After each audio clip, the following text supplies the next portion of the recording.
we'd like to welcome everybody this evening. Thank you so much. We are incredibly excited to have everyone here, and we are very honored to have the panel we have tonight.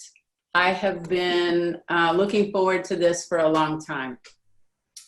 I want to just very briefly recognize kind of the times that we're in, and I'm hoping everybody's hanging in there. It is such a crazy time. I've got 2 kids in college virtually, and the whole environment is very intimidating. I see it in my kids, all the extra reading that we're going to have to do. And so again, it just reveals to me the educational inequities for our kids with dyslexia. And it makes me realize, and it confirms to me, that the work that we're doing is really important. And so we're going to keep up that good fight. So first, I want to introduce the ODC team very quickly that I've had the honor of working with. I'm Brett Tingley, the founder of Our Dyslexic Children nonprofit. And I want to introduce Kelly Chernosky here in my quarantine pod. She is a writer and a great friend. Thank you, Brett. Absolutely. It's been a pleasure. I also want to introduce Kita Mascaro, who was the film producer on the documentary and is a brilliant visual artist I've come to love to work with. Kita? Yeah, I'll be really brief. This is a big announcement and push for our Phase 4. So we're officially launching our Phase 4 GoFundMe campaign. The link is going to be in the chat. It's also all over our social media. It's all over our website. It's all over everything that we're in contact with. So I won't belabor the point of our mission because you can read about it. But basically, it's about a website, and it's about moving into eventually an app. So the first couple phases were the activism in Upper Arlington. And then the Phase 3, which is where I got brought on, was producing the film that was the story of that process. And in that same time, we made a workbook, a roadmap workbook, which we're really proud of. So the next phase really is to coalesce around the cause with social media, with a strong web presence in the form of a website.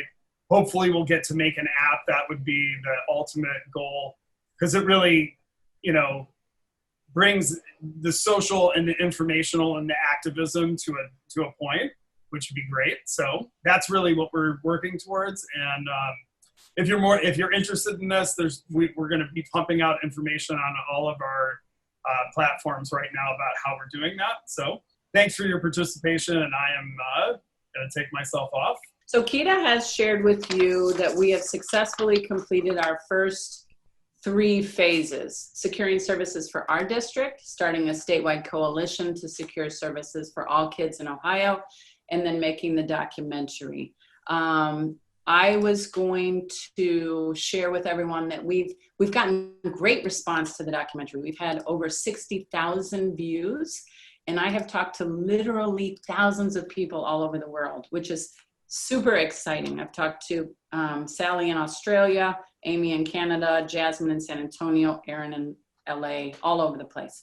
So one of the things that we do after we complete each one of our phases successfully is to ask, how can we leverage the success to help more children and more families? So what we did after the documentary and all the people who reached out is we took a minute and we stopped and we said, how can we help more kids now that we've created this movement, this momentum? And we decided to do what Kita was talking about, which is this dynamic educational platform and social media community. Because in my opinion, this is something that Louisa Moats, I've listened to you several times say that the science is done, it's conclusive. We know how to teach children how to read. Federal law, legislators have passed federal law that protect our dyslexic children. But in my experience, until parents get involved and until parents require it, nothing changes. And so that's what we're doing, is we are going to educate and support and really activate parent groups to make change in their districts. And that's the point of our phase 4. And Keita told you a little bit about the phase 4. I wanted to also share one of the kind of an aspect of the educational platform that we're looking at. We've gotten a lot of feedback from parents. And whenever I get a parent who is dyslexic, I listen just a little more carefully. And we've gotten some amazing feedback about the documentary, the visual format of that, the roadmap, the way that that's put together and easily accessible. And then a lot of the interviews that we're doing. And it turns out that Keita's dyslexic. He didn't share that with you, but the way that he looks at things, and the way that he produces is very accessible. And so that's the same style and the same format that we are going to use on this educational platform. So it's very exciting. And finally, we want to, we're very proud of the work that we've done, but we're proud that it is free to everyone. And that's a critical part of our mission, and that is to pay it forward and to share our resources freely. So, because it's always gnawed at me when you hear somebody say that helping a child with dyslexia is a rich man's game. So we're here to change that paradigm. But in order to change that, we're asking for people who have the resources to help those families who do not by donating. So thank you. And then I'm going to kick it out to Kelly to ceremonially launch our crowdfunding campaign. So I just want to show you all something. I came across this today. And so I'll read it in case you guys can't see it because it's kind of blurry. Have you thought about asking that thing first? And that's the giving tree speaking to the GoFundMe bush. And it just struck me because it's so cute, and it's a beloved children's book.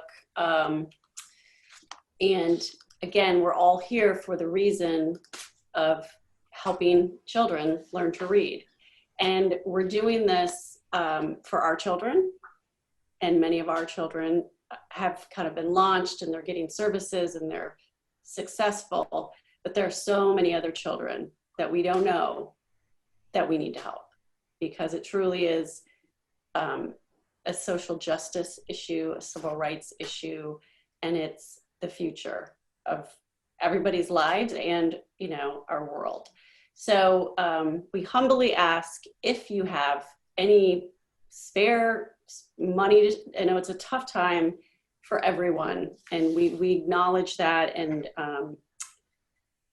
a lot is going on in everyone's lives. But if you can donate to our GoFundMe, it will help us get to this next stage and be really putting together a solid foundation for some of this community to be built. I mean, we have a community, we have a movement, and we just need some infrastructure and we need support to do that. So Keita's going to put the link in the chat, and I think we're going to get started. Yes. Okay, now here's the good part. So I'm going to briefly introduce each one of our 4 panelists, and then I'm going to give them each an opportunity to share with us what they're working on. So I am incredibly proud to introduce Dr. Louisa Moats, the foremost authority on reading instruction in the world. I met her in 2005 at Ohio's Special Ed Leadership Conference, and she's been incredibly generous with her time ever since. So Louisa, can you tell us a little bit about what you're working on?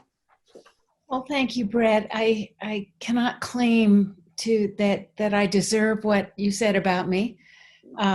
Thank you. I feel honored. But what I'm working on now actually is a paper for the World Bank, who hired me to write something understandable for developing countries about how kids learn to read and what must be done in the early stages of reading instruction, especially when they're learning to read English, which is the second language of choice, even in situations where there are tribal languages and national languages that are not English, because English is the language of commerce. So I have drafted this thing, and it's been a real learning experience.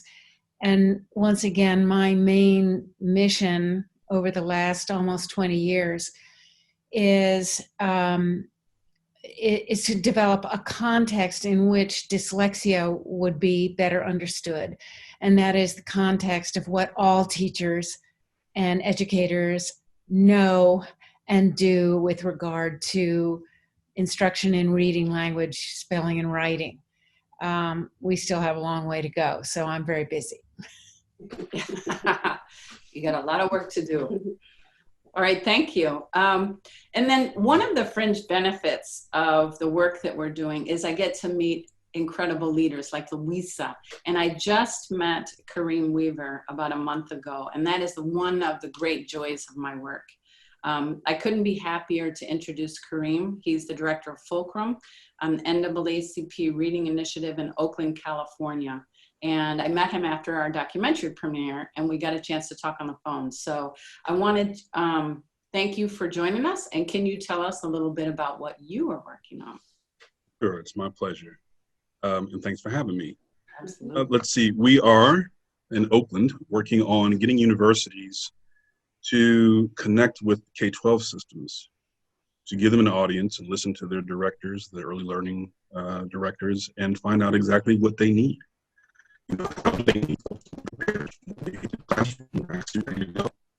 Another thing we're working on is cultivating a grassroots coalition to actually demand systems level change. I heard you say a little bit earlier that nothing happens without active parents, and boy, was that right on the money. So we're trying to make that happen in Oakland. Several nonprofit groups, parent organizations, kind of huddle them together and say, listen, we have to go at this together. We can't have solo actors out here that just wear us down. So really trying to do that collaboratively. Getting good technology in kids' hands that can help bridge some of these issues that are related to COVID, but then just overall how we're teaching reading. And then lastly, how about just getting systems to change the way they teach reading? And those are the 4 big buckets that we're working on. It's sounds like a lot to me. Just a little bit. Yeah. Light work. Light work. Yep. I'm also very proud to introduce Carrie Agins. She is a special ed attorney here in Ohio, and we worked with her in phase 1 of our mission to transform our school district. So she's a brilliant attorney and has become a dear friend. Carrie, what are you up to?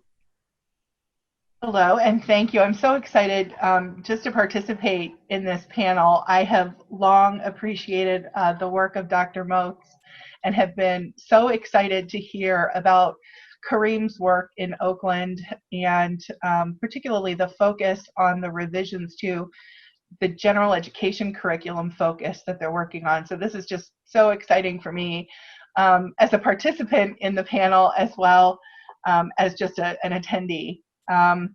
Lately, I think in our special education world for students with all disabilities, not just dyslexia, but we have been focused on remote instruction and dealing with all things COVID related. Our kids have had a lot of difficulty trying to adjust. I know teachers have too. Trying to adjust to new delivery models, trying to participate and benefit from online learning, and trying to navigate the federal law and the provision of a free, appropriate public education to all students while we're trying to keep everybody safe. So that has been the focus of our firm probably since March 12th, when Ohio was the first state to close their schools. And that's really what we're focused on right now. Globally, we're focused on supporting different parent groups across Ohio. We've been participating with Ohio Kid, and my law partner and I, Amy, are boots on the ground trying to make sure that kids with dyslexia are getting the services that they need individually in their school districts. Thank you. Yes, it's great to partner with you. And finally, I'd like to introduce an educator close to my heart, Andrea Rosen. She is our school district's reading expert and instructional leader, and she's out there every day with kids and teaching the science of reading.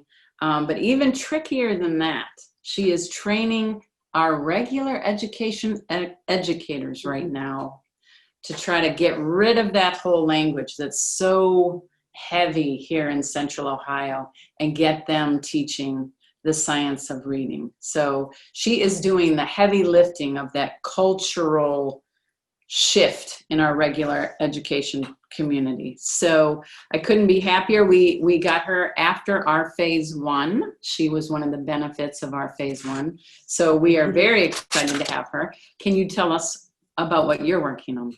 Yes, thank you. You're a little biased, but I'll take it. I appreciate it. You're a lifesaver. So right now I'm an instructional leader for a district, and I do work and support classroom teachers. I've often said, I've never met an educator that goes into education saying, I really hope I can mess up some children, and I really hope most of my kids can't read. I've never met a teacher that has said that. So obviously there's something wrong. So I love the fact that I'm now in a position where I can help support and train staff and make sure that they understand that science of reading, and make sure that they're able to not only articulate why we should be doing what we're doing, but also how, and really practice and have someone to be able to collaborate with and watch. And it's been really, really helpful. So that's one area. I've also been involved in our online academy because of COVID. Obviously, things, like it's been mentioned, things have been a little different. So we are working hard online to try to come up with ways to still provide services that are benefiting, especially those kids who do struggle with reading. So have been working on that. And then I'm also right now on a couple legislative committees, one specific to Ohio, trying to get some Ohio laws passed for not only stronger screening, but also professional development, and making sure that all teachers are getting professional development that is appropriate. Yeah, every time I talk to Mike McGovern, he says, and Andrea just looked over, and Andrea just, so we thank you for that work as well. Thank you. It takes a village. It does. Okay, now we're going to move on to the discussion. This is the part that I'm excited about. We've got 2 topics that we'd like to cover this evening.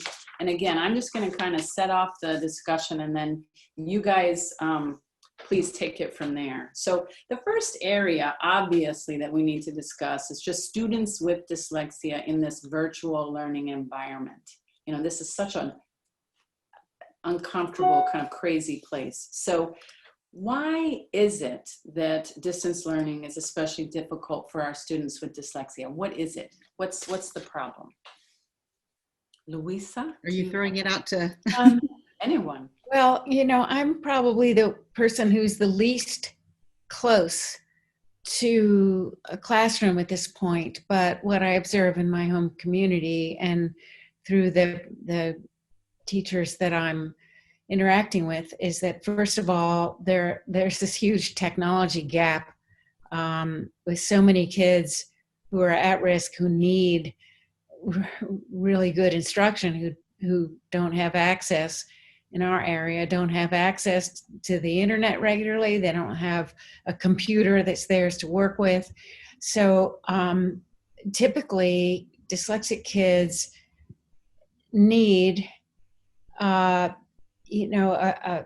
structure and a continual interaction with a teacher, and a lot of back and forth and a lot of corrective feedback and a lot of monitoring of how they're learning the lesson, assuming the lesson is being delivered in a systematic, explicit manner, which we know is what's required.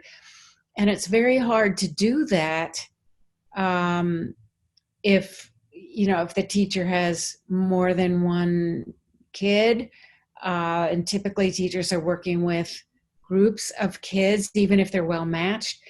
A lot of kids with dyslexia also have attention problems. The overlap is extensive. It's something like 40% of kids with reading disabilities also have a comorbid diagnosis of ADHD. It's between 25 and 40%, depending on who you look at. They have problems remembering and just giving the corrective feedback, assuming the technology is working. maintaining attention, maintaining the dialogue, maintaining the structure, giving corrective feedback. My paper says teaching reading is rocket science. I mean, there's a lot to what an expert teacher does. And although the basics of instruction are going to remain the same, still the medium kind of works against the flow of the lesson and the sustaining of attention and the completion of the lesson. And especially if there's more than one student trying to participate in the lesson through Zoom. It's trying, but I'd love to hear what the others have to say about that. Well, and that's, I was hoping that you would give us kind of the theoretical understanding of on a macro scale why that was difficult.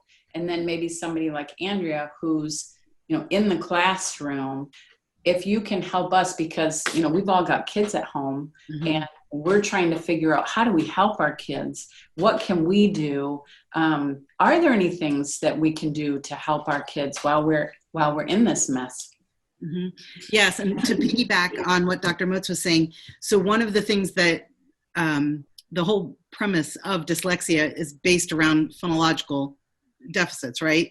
So even if we have perfect technology, even if you're a one-to-one district where everyone has a computer, everyone has access to decent networking, that phonology piece is really difficult over internet.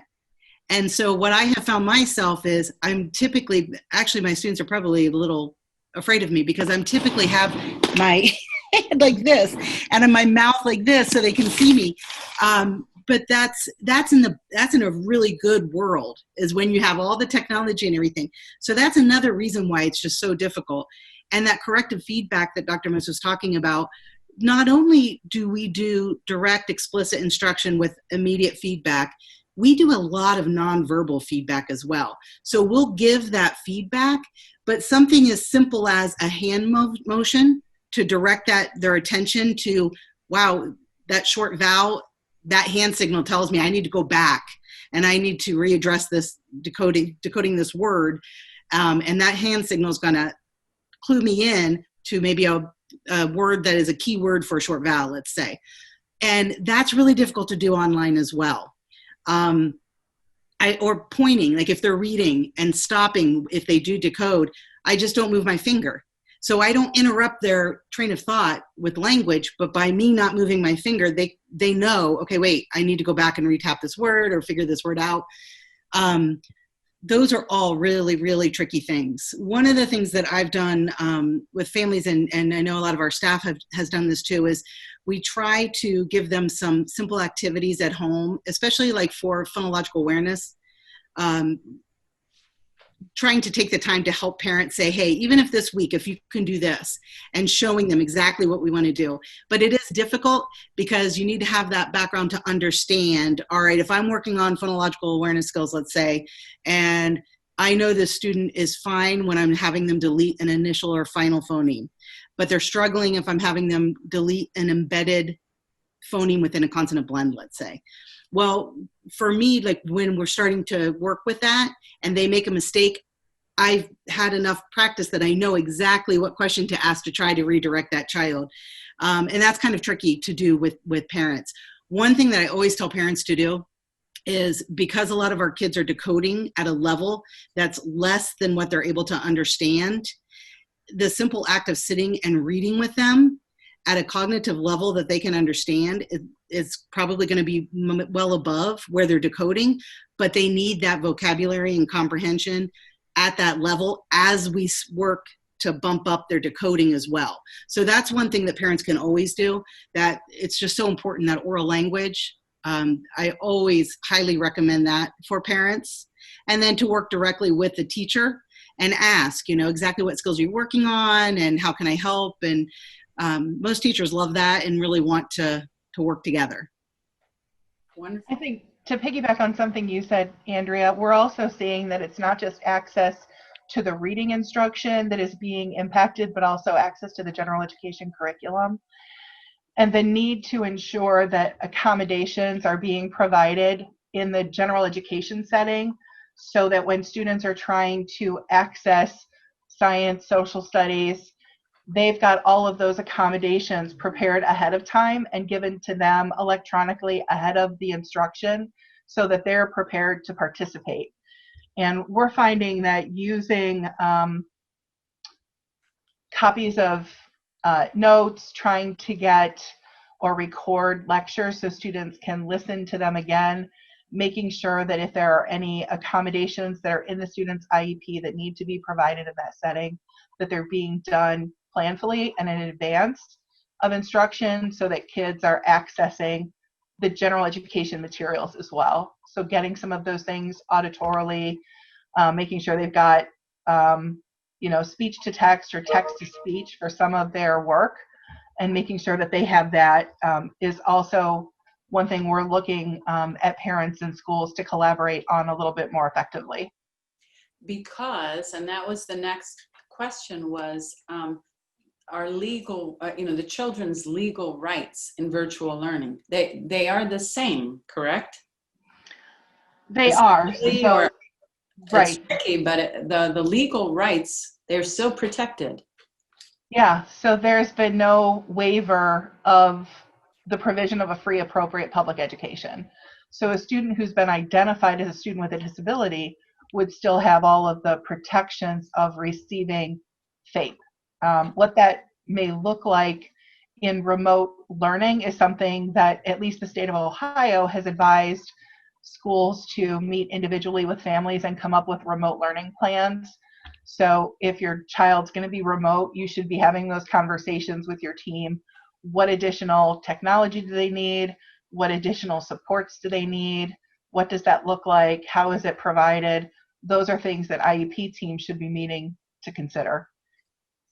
But it doesn't mean it's going to be the same because we're still dealing with these COVID issues. But the process should stay the same, and we're hoping that the outcome is still achieved. I think it's very important to name. There's been a little bit of confusion about changes that may be in the offing at the federal level around IDEA with COVID, et cetera, and the CARES Act. But the Secretary of Ed decided not to issue a waiver. And so we got to figure that out as educators. We're still on the hook. We still are obligated and have the opportunity to serve kids who need that type of assistance and who are legally required to receive that type of assistance to have their needs met. I want to loop back to what was asked about a little bit earlier. So I'd also add a couple of things. One, so distance learning has impacted the diagnostic aspect of instruction. And people sometimes forget that kids with dyslexia, there has to be a diagnostic component on a regular basis. We're not talking about some end of the year assessment. We're talking about ongoing formative assessments to make sure we identify when kids aren't learning what they need to be learning and precisely what the gaps are. So that in a small room setting or one-on-one or even whole class, if nobody's getting it, we can figure out what those needs are and meet those needs. With distance learning, that's an extraordinary challenge. Most assessments that school systems have really haven't translated. There are a few that are doing a good job, but for the most part, teachers are really trying to figure that piece out. And this is the key, to do it in a timely way so that our kids don't fall too far behind and then have to try to catch up doing 2 and 3 times, So there's that. The other piece is, and I'll build off what Andrea said earlier, phonological awareness is, anyone who's got a dyslexic kid or who's wrestled with this challenge knows that the root of this is phonological awareness. What are kids hearing? And how are they processing that sound? It's just harder in this. It requires a scalpel. It requires really fine attention to detail in language. And, technology right now is kind of like a blunt instrument. And it's not, it just hasn't translated the way it needs to. So setting up not just Zoom, but opportunities to hear, there are other ways you can do it, but it's just not easily done in this format. It can be done, but most educators, remember, are really struggling with phonological awareness and delivering that to begin with because of how they were taught in writing school. And so you're adding on top of that a layer of challenge through technology, and it really does stretch our capacity to serve kids. Well, we're all seeing that, yeah. But, appreciate educators having that sensitivity because it is tough at home. One thing real briefly I thought I would ask is if, Louisa, could you talk just for a second about your letters program? And that is it's everything that teachers should have gotten in college that they didn't. And it's perfectly set up for COVID because it's online. And so people could be doing it now. And could you just tell the parents a little bit about it so that they can encourage their school districts to use it with their teachers? It's what we need. Yeah, well, we are very busy across the country, and a lot of what we do is already in Ohio, but LETTERS stands for Language Essentials for Teachers of Reading and Spelling. And as several of you have remarked, what drove the development of LETTERS was all the data that I and my colleagues had gathered about the fact that most teachers were not trained in and were not themselves aware of the structure of language at the phonological level. In other words, they didn't understand themselves how to teach phoneme awareness because they themselves had underdeveloped phoneme awareness. And that lack of knowledge extends to other aspects of language as well. And it's a manifestation, this reality of the way we teach teachers and what we expect them to know when they get out of school. But not only that, the kind of professional development that they do and don't get once they have a license and are in the classroom, and the kinds of materials they're working with. So if a teacher doesn't have a good instructional material like the ones that are used in Oakland, there's just no way that they're going to know what to do. So what we do in LETTERS is teach the fundamentals of the psychology of reading, meaning we want teachers to be aware of where the science is, basically what is said about learning to read, and we have a lot of information about the structure of language and how kids learn it, and then a lot of guidance through video and through modeling and through resource lists of how to teach these essential components. LETTERS is focused primarily on kindergarten to third grade when kids are learning how to read, but the course is delivered online, but it's supported with what used to be in-person facilitated sessions, and now those facilitation sessions are supported online as well. All the consultants are going crazy with Zoom overdoses, but that's the way we're having to do it. And it's surprising me how much interest there is across the country. We can barely keep up with it because there really does seem to be, fortunately, an upswelling of genuine interest in doing things better and doing things differently. Wonderful. Music to my ears. Okay, I want to switch us to our second topic so that we're going to be very cognizant of the time. We have questions that we'll do at the end. If we have time, that's great. So the second topic we wanted to talk about is the challenges of students with dyslexia in disadvantaged communities. So one of the things when I was kind of doing research for this was I was looking at the National Assessment of Educational Progress. I love, in the documentary, you talked or quoted some of those, Louisa. And so the fourth grade reading proficiency scores are kind of what's most important. Kids learn to read up to that point, then you read to learn. So that's a big year. So every time I read it, it makes me just want to throw up when I hear that a third of fourth graders in this country are proficient readers, because that's not even a high bar. I mean, those are kids who will be equipped to go to college. It's so shocking. And then when I look to see how do Black and brown children fare, their numbers are about half of that. And that is a complete, I'm totally unacceptable, a complete disaster. And then the thing that is so terrible is that when you realize that given proper instruction, given structured literacy, is it true that 95% of children can learn to read?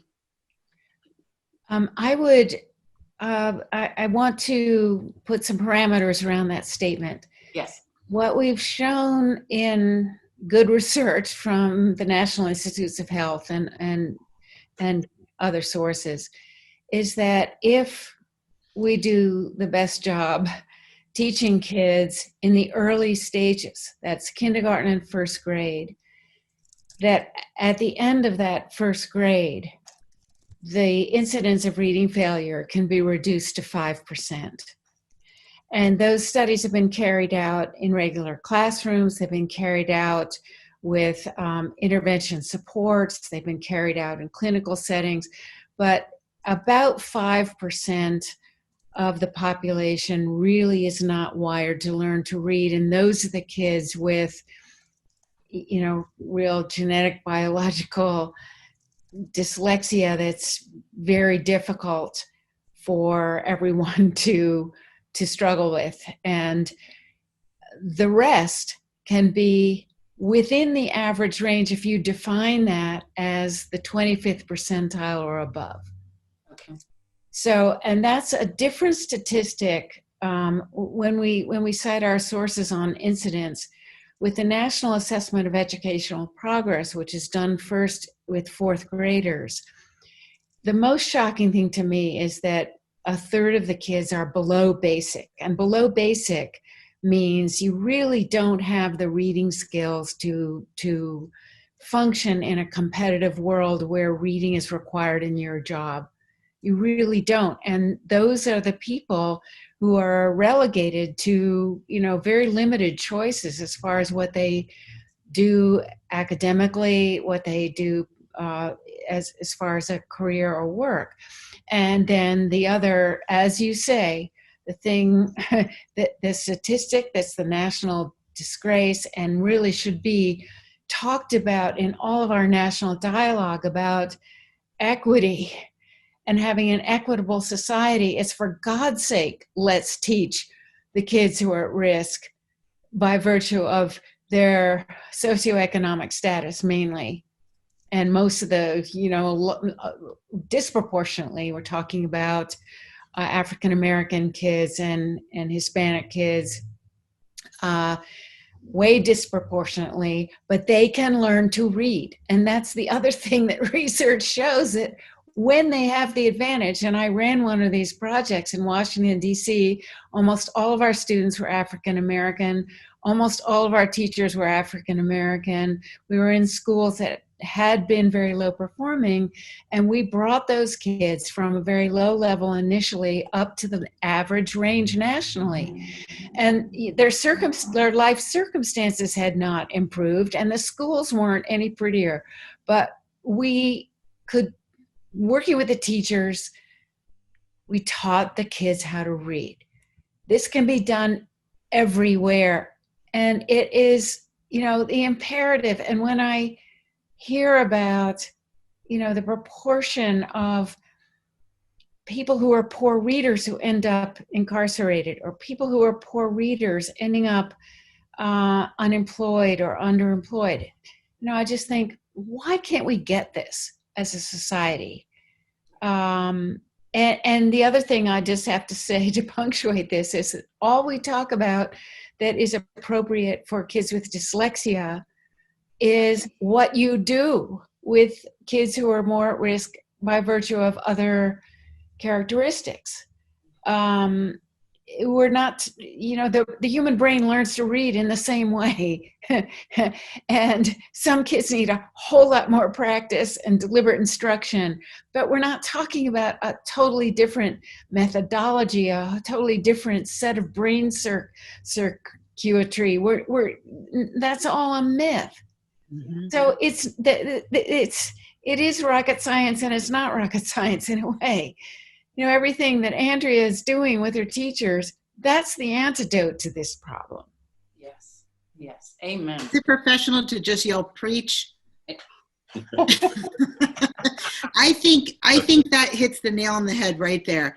I can't tell you how many times I've said two things. One, to teachers, no, kids don't learn, like that kid isn't going to learn to read because they're a visual learner. And this child is going to, that, no. Our Total brain, mythology. right. There's a very specific thing that our brain does when we learn to read. And some kids need that at a much higher intensity with much more frequency.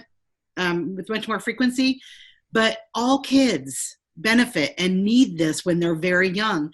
Big point that I love that you brought up was we have to intervene when they're young, because if not, then we run out of time. It takes so much more time, and they've already developed a lot of and habituated a lot of things that make it even more difficult to remediate that. The second thing is that we really need to get philosophy out of education, out of the teaching of reading, I should say. I typically, when I do trainings, make everyone hold up their right hand and promise that they will not tell me their philosophy of how to teach kids how to read.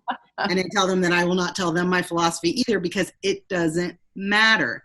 Right. I mean, I've never gone to my heart surgeon. Well, luckily I don't have to have a heart surgeon, but if I did, I would never go and say, what's your philosophy about heart surgery? Yeah. Tell me how you feel about fixing my heart. Right. I want to know, how many have you done? What's the research behind it? And does it work? That's it.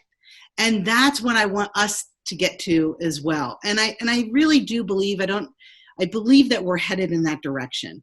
There are so many good educators that I've worked with that say, hey, I really want to learn this, even if they didn't know it before. I didn't learn it in my teaching days either. In my college prep, I did not learn it. I had to go back. And I was fortunate enough to get trained at a children's dyslexia center here in Columbus through IMSLC. And I always joke that it's like Hotel California. You can check out anytime you'd like, but you can never leave. Because once I did, I kept going back. That's what every teacher needs in their pre-teaching programs. So we really do need to do that. Well, and if we can get that message out, because I am getting calls, literally. I mean, I get emails every day, parents begging for their teachers to understand this. So we're doing good work. I appreciate it. Brett, can I just add one thing, yes, one please. quick piece around this? When you look at the data and you look at how kids are doing, not just Black and brown kids, but all kids, but especially those who are traditionally underserved in our schools, a couple of things become apparent. One, there's a learner's bias. Our educators, our administrators, our university, who are those folks? Those of us who are in those positions are the survivors of the system. Kids who've needed structured literacy, which happens to be the majority of kids, usually don't end up in the classroom. So the folks in schools oftentimes can't imagine a world where that's necessary. In fact, they think that the most loving thing they can do is teach the kids to read the way they did, not realizing the majority of the kids actually don't need that. Or that is an add-on, but it's not the first step. The first step is you got to get these foundational pillars locked down. And that's about 65% of the kids right there. So that's the first thing. It's just a learner's bias that we have, whether we're parents, whether we're school folks, whether, you name it. The second thing is, dyslexia, this whole issue of reading difficulty and what kids can and can't do, this lays bare our belief about each other. This really does name, either through omission or commission, it names what we believe about our neighbor and their children. Yes. If there are 15 to 18% of Black and brown kids who can't read, you either think that they can't do it or that there's something we're not doing. And I got to tell you, most of the energy, if we're being honest, is on the side of, well, I don't think they can do it. Well, maybe they can do it, but I've actually put that question to people. What percentage of kids would be able to read proficiently if you had everything you wanted? The contract was right, and the class size was this and that, and everything, and the answer I've gotten would stun you. The lowest, we're talking about people who are in charge of organizations and universities. One person only 50%. If we got everything right. Say that again, you broke up. And you cut Oh, out. I said one individual told me about 50%. Ooh, About wee. 50%. And so I think we have to really be honest with ourselves and say, what are our beliefs around children being able to learn, regardless of what they look like, regardless of their social economic background? And I've got news for folks when it comes to Black and brown kids.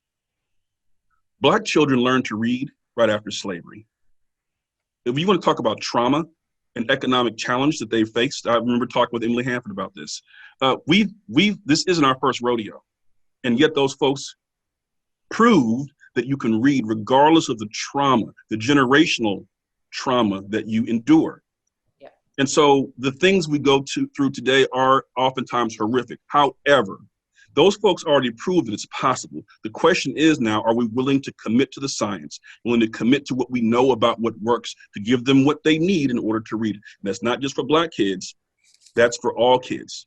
And not to paint any of the pillars as being a minority thing or a rich person's thing or a poor person's thing, or a white person's thing. This is just science. It's not racial specific. Our kids need these pillars to get started, and they can go from there.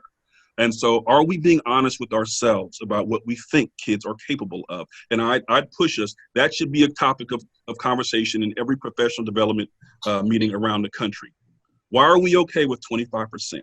Or if we're not okay with it, just how much change are we willing to endure in order to get where we think we should be able to go? So there is a technical piece of this. Then there's also an adaptive human piece of this that really is a reflection on us, our beliefs, and our values, and how we make those things play out in our practices. I think, Kareem, something you just said was reminded me when Ohio was facing a flood of children not passing the proficiency tests. Our state board of education just reduced the pass score instead of really having a conversation about what would it take and what are we willing to do to make sure that students really read. And I think that the question that you posed is a powerful one, and we're starting to see this addressed as a civil rights issue. There's a case that was decided in Detroit that held that not teaching children to read is a civil rights issue. And so it's exciting for me to see that on a federal level. I think that case is still in litigation, but I think it's remarkable that there's an opportunity for us to really force the hands of our educational institutions from the federal government down to face those issues. And I love the way that you just framed that. Absolutely. And we actually had a question almost directly from Robin in Idaho. And she was asking if you were able to file a civil rights complaint against a state Department of Education rather than a specific school district. And I would be very interested in that. So I think it's possible theoretically. Certainly the devil is always in the details. What is the evidence that you would have to support that kind of filing? But ultimately the responsibility for educating students with disabilities specifically rests with the state educational agency, and the funding comes through to our local school boards through the state educational agency. So theoretically, I think that the possibility exists for that to happen. I think we would have to, really analyze what the claim would be and what the underlying evidence looked like, and how each state, because each state structures their educational system differently, in terms of curriculum choice, intervention choices. I can see in states where there are more decisions being made at the state level than perhaps in Ohio, where we allow local agencies to make all of those decisions. I think in a state where your state department was making those decisions, you would probably have an easier time framing that kind of complaint. But I could see it happening. I think that it's conceivable from a theoretical perspective if the evidence were there to support it. I think also we need to look at the colleges and universities to take some of this as well. Because I know that directly, you know, parents will go to districts because the district is the person responsible for educating that child in the district. Districts are hiring teachers from universities that theoretically should be coming into their district already trained. They just spent quite a bit of money to get in time to get a degree, but they're not getting exposed in many cases to the science. And that's the breakdown, because if the district is hiring teachers saying, okay, this teacher has a credential, this teacher is certified to teach this, and the Department of Ed is saying, all right, we're going to make the rules for what schools have to do. But if there's no training for these teachers in universities, it's all for naught, because they have to have this training. So if they don't know how to do it, that's the only answer. So I really think that we need to kind of focus our attention on that as well. Well, and Corinne, you were saying that you've been working with colleges of education in California. How I've taken a crack at one of them, and I think we talked about that, and I'm not sure how much success we had. What is your strategy on that? It's what I found is that you can't make any assumptions. You can't make any assumptions about what their overall philosophy of teaching and reading is. Don't make any assumptions, because I got news for you. They're trying to figure it out too. And even within faculties, there are differences of opinion. And remember also that at the university level, what we found is that the professors rule the roost. The professors really do control the curriculum. They really determine the books that are being chosen and what's on the syllabus, So what we have been able to do is get a couple of universities to take ownership of content, at least for core reading classes, to say that whatever faculty member teaches this class, whatever adjunct, it's usually an adjunct nowadays, but whoever teaches this, there are certain elements that must be there, and these are those elements. There are some folks who won't touch that. That's going beyond what's acceptable. Universities provide a framework, but professors fill in the rest. So to get a couple of universities to say, actually, we're going to stand on this was a big shift. The other thing we found is that they are very much, and this is for anyone who wants to advocate at that level, I'd say you have to be able to connect what's going on around them to their practice. What we found is that, with one notable exception, most universities do not track their students' careers, the performance of the students that their candidates end up teaching. So they're really they may have varying degrees of alumni support, period. So you've got to be able to connect them to the impact of their methods. Right now, as soon as they walk across that stage or get that certificate or whatever it may be, they're done. And there's no tie back into how that shows up in the classrooms. I asked one professor, I said, so answer this for me, please. If both of our children are in the first grade classroom and they need to learn how to read right now, and are we happy if a graduate from your university is their teacher, first year teacher? And before this question, we got lots of, pontification and, lots of protocol and process and assurances. But when I asked that question, would we be happy? Would we be assured that our kids learn how to read? Then we got things like this. Well, if the conditions are right, if the principal supports, if the materials are there, if the PD is this, if the parents are active, she had about 15 caveats. And I said, you do realize that in our city, the conditions you name probably exist in about 5% of schools. Yeah. So should we talk to the HR departments and say, listen, these schools produce great folks, but they really should be assigned to these 5% where the conditions are right for success?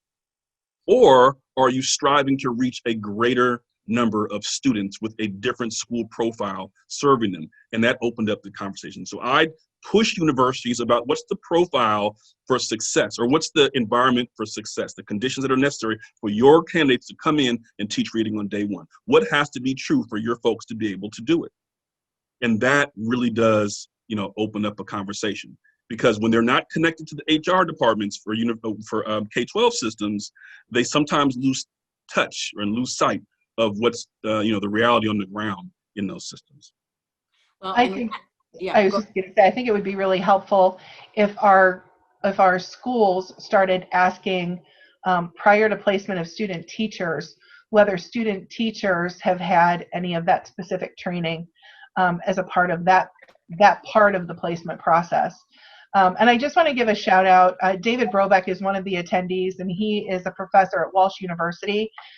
They have adopted the science of reading in all of their graduate study programs and are very, very active in spreading the gospel about the science of reading and the need to include that in university programs. And so if anybody on this session right now is looking for someone to connect to talk about the difficulties and the drive that they've had within Walsh University to make this happen, he's an excellent resource, and I know volunteers plenty of time to make sure that this works. So I would connect to David and follow what they're doing there at Walsh.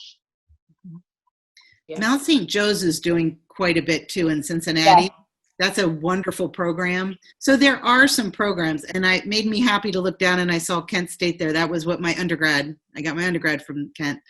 But there are some that are at least looking at doing it, but it's such a no-brainer. In any other profession, Right. Can you imagine saying, oh, wow, that's a really good law school. All of these aren't teaching any of the laws, but this school is doing a really nice job. That would never go over. So that's why I really do think we need to focus on that as well. Well, and it's interesting, the one university that we went to, we went in with our district and gave customer feedback to say that we're really no longer hiring pretty much any of your intervention specialists. We're not using reading recovery anymore. We're not hiring because you're not producing what we need.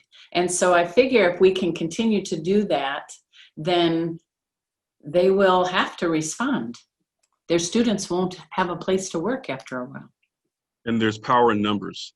So one school district doing that is important, but if you can have 4 or 5 go together that are in that area and say, this is what we need from your folks. We're not seeing this. We need you to either change. If you're not going to change, let us know, but this is what we need. When you do that, they listen, because if they can't get jobs, people won't want to go to their university. Well, and aren't there National Center for Teacher Quality Scores? I always think if we could publicize those, they rank them, but no, people don't know about it.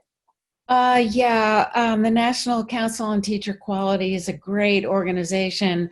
They have done teacher prep reviews several times over, the most recent just last year, but I just worked with them and a couple of really great professors from universities that are doing a good job, including one from the College of Mount St. Joseph in Ohio. And we just redesigned the standard by which they're going to be reviewing courses, and they're going to continue to review courses and expose the difference between what teachers need to be taught and what they are being taught in a lot of these places. And interestingly enough, as we went through the process of revising the standard for review, we had to still maintain what for us on the panel was a low bar, because so many of these courses are so far away in content and expectations from what teachers really need to know. They're not only a total waste of an aspiring teacher's training time, which should be respected so much more, but also they teach them the wrong stuff. And that's the most insidious. And it takes a lot of extra work, as Andrea knows in the professional development she's doing, to get teachers to back off of the bad ideas that they have to be living with and shift gears. And that's tough. One of the principles of psychology is that once a schema is developed in the human brain, that is the lens through which you view experience and you view information and that guides your decision making. Once you have an established schema, it's hard to rearrange it. I mean, we see that in all walks of life, right? Yeah. Belief systems, philosophies, as Andrea said. So that makes the work a lot harder. But anyway, enough said. No, I completely agree. And I think that if we could Yeah. fix that, the colleges of education, then we could all go out and take up other hobbies. Okay, it is 8 o'clock, and I apologize, but I could listen to this for hours and hours and hours, but I want to be very respectful of everyone's time. So I want to thank the panelists especially. It's an honor just to get to hear you guys talk and have all of you in the same room to contribute. So thank you. I want to thank our team, and I want to thank everybody for signing in. I think we've had like 600 people, 300 people attend, and we did videotape this, and Keita will put this up so that you can watch it again if you'd like. If you do donate, you will receive progress updates on hitting our $50,000 goal. So in closing, I would say that we do have a real opportunity here, but we need your help, and we can't move to phase 4 without your support. So thank you very much, and stay safe and sane in this crazy world we're in. Thank you. Thanks everybody for your time. Great discussion. Yeah, thank you.